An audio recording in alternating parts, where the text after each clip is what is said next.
బ్రాండ్లో ఉన్న మాజీ మంత్రి అంబటి రాంబును ములాఖత్లో కలిశారు ఆయన అల్లుడు ఉపేష్, వైసీపీ నేతలు అనిల్ రెడ్డి, జకంపుడి రాజా. ఇక 2 రోజుల నుంచి హైడ్రామా జరుగుతుందని ఆందోళన వ్యక్తం చేశారు. పోలీసులు కూడా శారీరకంగా హింసించారని ఆరోపించారు. ఏది చేసినా చెల్లుబాటు అవుతుందనే ధోరణిలో కూటమి నేతలు ఉన్నారని జకంపుడి రాజా మండిపడ్డారు.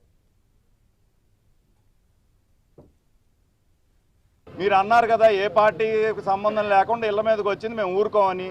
మీ ఎమ్మెల్యే, మీ లోకల్ ఎమ్మెల్యే గల్లా మాధవి గారే వాళ్ళని జనాల్ని తీసుకొని, ఈ రూపాయి పావుల రౌడీలందరినీ తీసుకొని, ఈ రాడ్లు, కర్రలు, కత్తులు తీసుకొని వచ్చి క్యాస్ట్ పేరు పెట్టి ఇష్టం వచ్చినట్టుగా మాట్లాడి అబ్యూస్ చేసి బూతులు తిట్టి ఇంట్లో ఆడవాళ్ళు మాత్రమే ఉండంగా, ఇంట్లో ఆడవాళ్ళు 5-6 ఏళ్ళు పసిపిల్లలు ఉండంగా వాళ్ళు వచ్చి బూతులు తిట్టి అద్దాలన్నీ పగలగొట్టి చేసిన దాంట్లో క్లియర్ కట్గా ఎవిడెన్స్ మా దగ్గర సీసీటీవీ ఎవిడెన్స్లు అన్నీ ఉన్నాయి.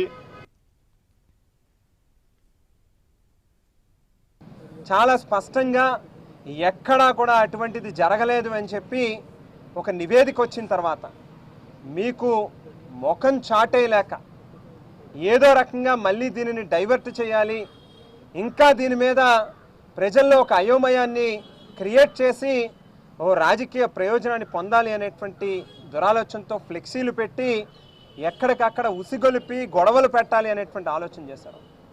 దానిని తప్పుపట్టినటువంటి అంబటి రాంబాబు గారిని ఇళ్ల మీదకి వెళ్ళి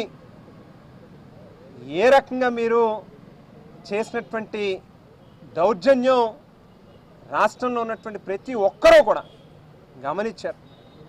వేళ ఒక్కటే చెప్తా ఉన్నాం, ఏదైతే మీరు మొదలుపెట్టినటువంటి సాంప్రదాయం రేపు తిరిగి మీకు వడ్డీతో, చక్రవడ్డీతో మీకు చెల్లిస్తాం అనేటువంటి విషయాన్ని మాత్రం దయచేసి గుర్తుపెట్టుకోమని చెప్పి ఈ సందర్భంగా అడుగుతా ఉన్నాం, చెప్తా.